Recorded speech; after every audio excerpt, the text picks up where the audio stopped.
messages over great distances. These scenes were made during the first television broadcast ever relayed through space by a communication satellite.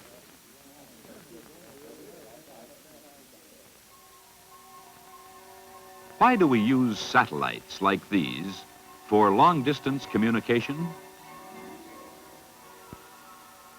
To find out, let's start with some simpler and more familiar ways of communicating.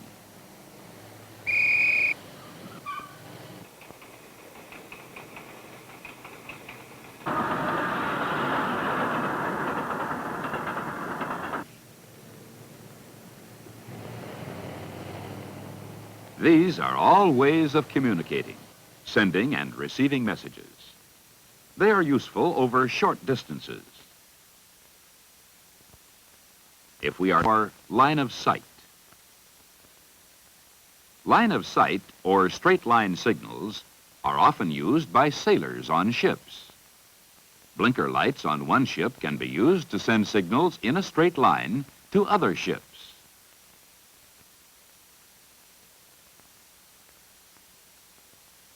But the Earth is round. As these two ships move apart, the curve of the Earth itself interferes with straight-line signals. The light cannot reach the other ship. How then can we send and receive signals or messages over distances beyond the curve of the Earth? Radio provides one way. But radio signals also travel in straight lines. These signals cannot pass through the Earth. However, a radio signal sent from one side of the Earth can be received on the other side.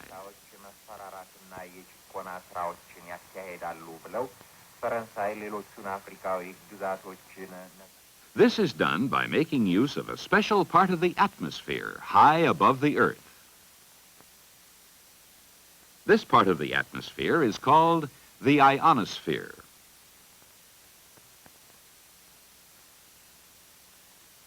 When a radio signal reaches the ionosphere, it is bounced or reflected back. Radio signals can be sent over great distances by bouncing them up and down between the surface of the Earth and the ionosphere.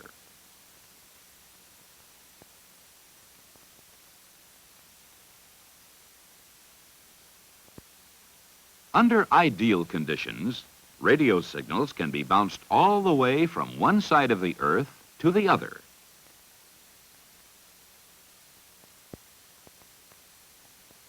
Television is also a form of communication.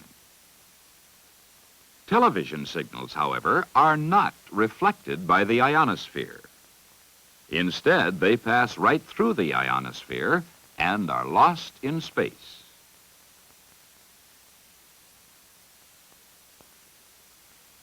To send television messages from coast to coast, a series of towers has been built across the country. These towers are about 20 or 30 miles from each other. We call these towers relay stations. Actually, there are nearly 100 towers across the United States. Messages can be relayed in straight lines from one to the other around the curve of the Earth.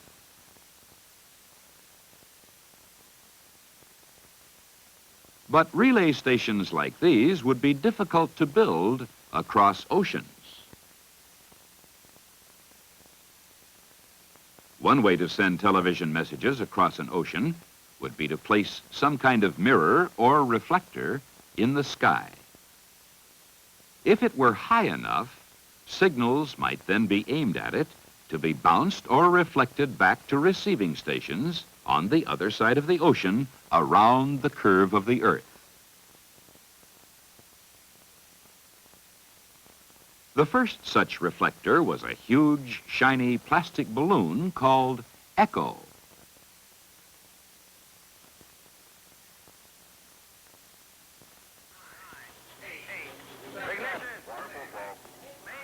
With a powerful rocket, Echo was launched into orbit around the Earth.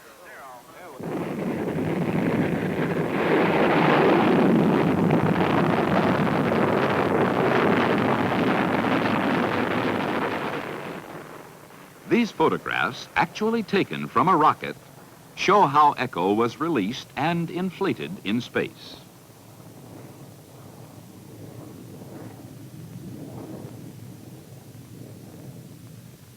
While circling the Earth as a satellite, Echo acts as a reflector to bounce back signals aimed at it from ground stations. It is called Echo because signals striking its shiny surface are bounced or echoed back toward receivers on the ground.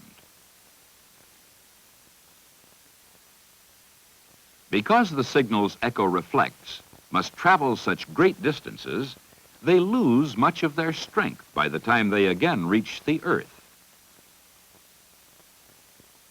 They are too weak to be used for regular television broadcasts.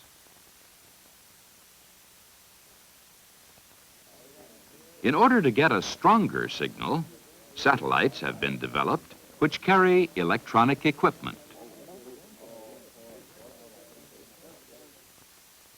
This equipment inside the satellite receives television signals from the Earth. It then strengthens or amplifies the signals and rebroadcasts these stronger signals back to Earth. The first satellite of this kind was called Telstar.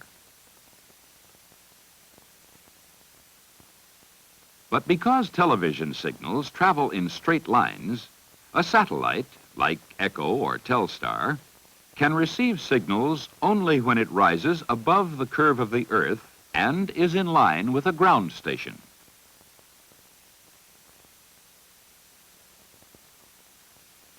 The messages the satellite can receive and send are interrupted when it disappears or sets behind the curve of the Earth.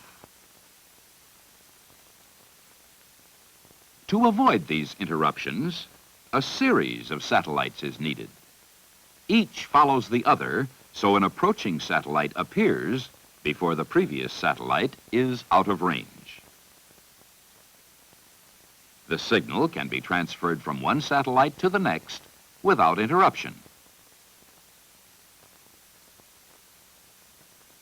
But is it possible to have continuous communication without using so many satellites?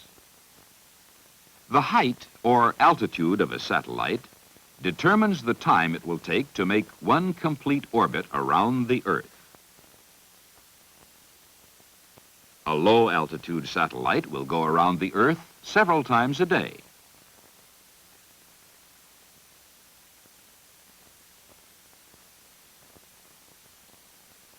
A high-altitude satellite will go around fewer times a day. The higher a satellite is placed, the longer it will take for each orbit.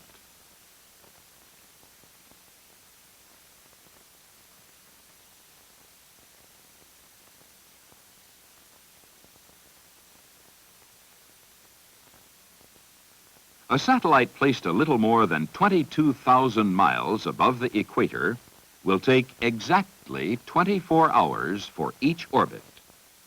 Since the Earth itself rotates once every 24 hours, a satellite in this position always stays above the same point on the Earth's surface. Such a satellite can receive and send back messages continuously over an area of about 1/3 the Earth's surface.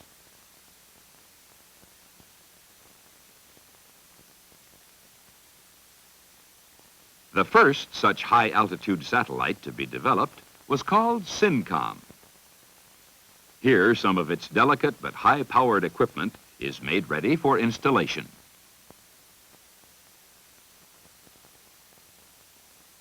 Rocketed into their correct orbits, 3 such satellites can provide continuous communication almost anywhere in the world.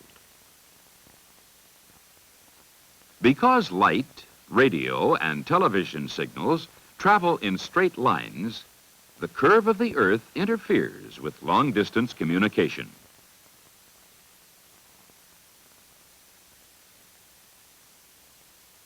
Radio signals can be reflected up and down between the ionosphere and the Earth's surface. But television signals pass through the ionosphere and are lost in space. Communication satellites, like ECHO, only reflect signals back to Earth. Other low-altitude satellites, like Telstar, contain electronic equipment to receive and strengthen signals before sending them back to Earth. A series of such satellites can give continuous communication.